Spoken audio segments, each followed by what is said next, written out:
বন্ধুরা, আপনারা সবাই কেমন আছেন? আজকে আমাদের রেসিপি ইলিশ মাছের মাথা দিয়ে ভাঙাচোরা শুক্তো। সঙ্গে থাকুন দেখার জন্য।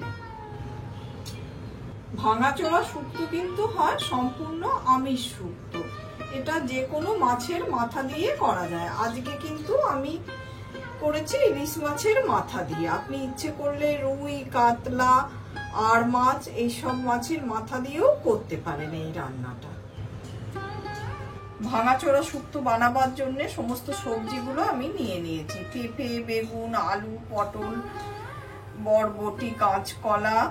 এছাড়া এতে কিন্তু কোনোভাবেই সজনা ডাঁটা ব্যবহার করবেন না। আমি কাটোয়ার ডাঁটা ব্যবহার করা হয়, আজকে ওটা পাইনি। আমি এমনি যে নর্মাল ডাঁটা পাওয়া যায় সেই ডাঁটা নিচ্ছি, কিন্তু শাকটা ব্যবহার করবেন না। এবার আমি সমস্ত সবজিগুলো পরিষ্কার করে ধুয়ে কেটে নেব।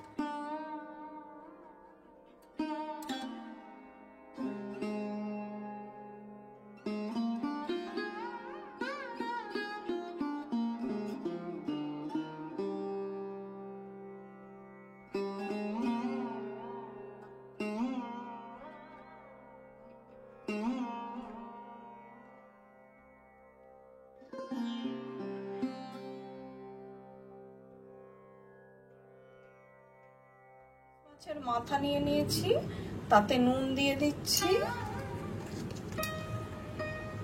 আর হলুদ দিয়ে দিচ্ছি। নুন হলুদটা ইলিশ মাছের মাথায় আমরা খুব ভালোভাবে মাখিয়ে নিচ্ছি।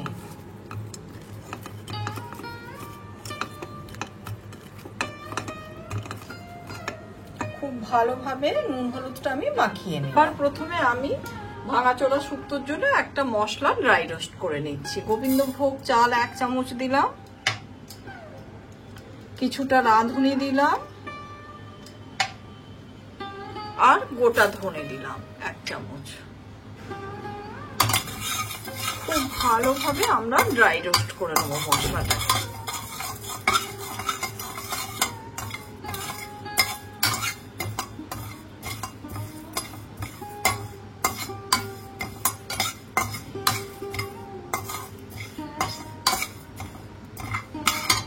রান্নাটা আমি সর্ষের তেলে করছি। তেলের পরিমাণটা একটু বেশি লাগবে। কড়াইতে সর্ষের তেলটা আমাদের গরম হয়ে গেছে। এবার আমি ইলিশ মাছের মাথাগুলোকে ভেজে নিই।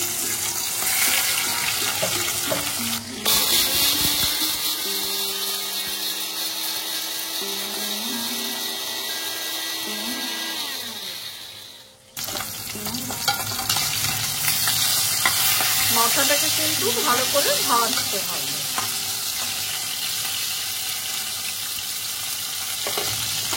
এদিকে মাথাটা আমাদের ভালো করে ভাজা হয়ে গেছে, আমি এবার তুলে নিই।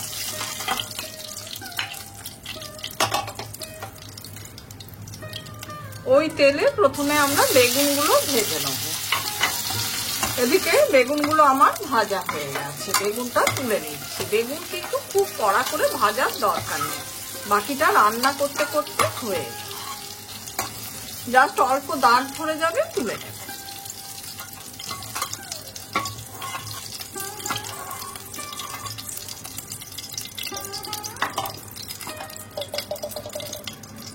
এবার আমি 2টো তেজপাতা দিয়ে দিলাম আর রাঁধুনি দিয়ে দিলাম ফোড়ন।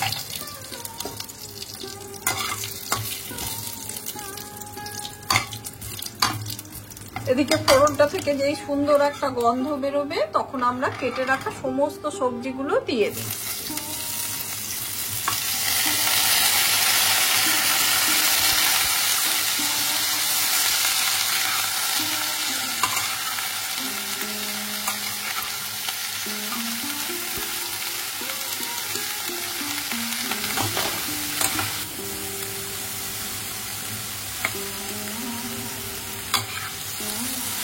সবজিগুলো কিন্তু ভালো করে ভাজতে হবে, যেন কাঁচা গন্ধ কোনোভাবেই না থাকে।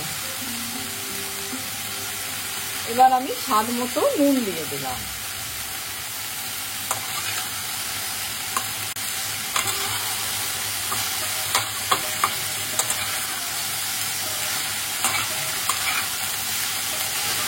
এই রান্নাটা আপনি ইচ্ছে করলে রুই, কাতলা আর মাছেও করতে পারেন। এটা একটা আমিষ সবজি। এবার আমি জল দিয়ে দিচ্ছি অল্প করে সবজিটা সেদ্ধ হওয়ার জন্য।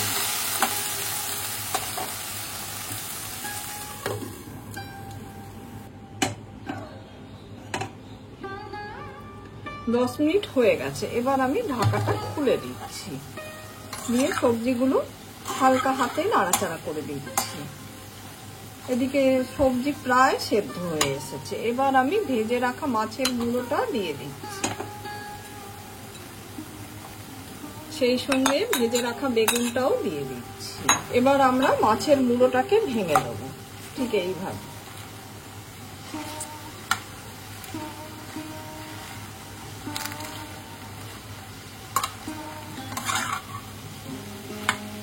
এবার আমরা নাড়তে নাড়তে ভাঙবো আর এটাকে মেলাতে থাকবো,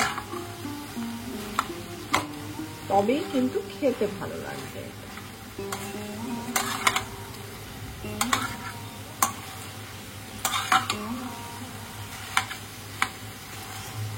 অনেকটাই আমাদের ভাঙা হয়ে গেছে, এবার আমি ঢাকা দিয়ে দিচ্ছি আর গ্যাসের ফ্লেমটা এবার লো করে দিচ্ছি। মাঝে মাঝে ঢাকা খুলবো আর নেড়ে দেবো। আবার আমি ঢাকা খুলছি। এবার আমি চিনি দিয়ে দিচ্ছি, চিনিটা পুরোপুরি স্বাদ মতো দেবে।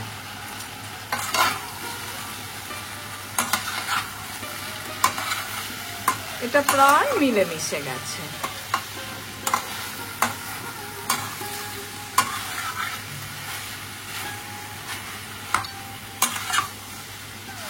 এবার আমি যে রোস্টেড মশলাটা করে রেখেছি সেটা দিয়ে দিচ্ছি, এটার জন্যই কিন্তু খেতে আরো বেশি ভালো লাগবে। এই মশলাটা দেওয়ার জন্যই কিন্তু খেতে বেশি ভালো লাগবে। ভীষণ সুন্দর একটা গন্ধ বেরিয়েছে। আমাদের রান্নাটা প্রায় হয়ে এসেছে। আমার এই রেসিপিটা যদি ভালো লাগে লাইক, শেয়ার, কমেন্ট আর সাবস্ক্রাইব করতে ভুলবেন না আমার চ্যানেলটা। ঠিক এইরকম বর্ষার দুপুরে প্রথম পাতে যদি এইরকম ভাঙাচোরা আমিষ এই ইলিশ মাছের মাথা দিয়ে শুক্তো থাকে তো কথাই নেই, বাড়ির সবাই খুব চেটে পুটে খাবে। রান্নাটা আমার পুরোপুরি হয়ে গেছে। ভালো লাগলে লাইক, শেয়ার, কমেন্ট আর সাবস্ক্রাইব করতে ভুলবেন না আমার চ্যানেল।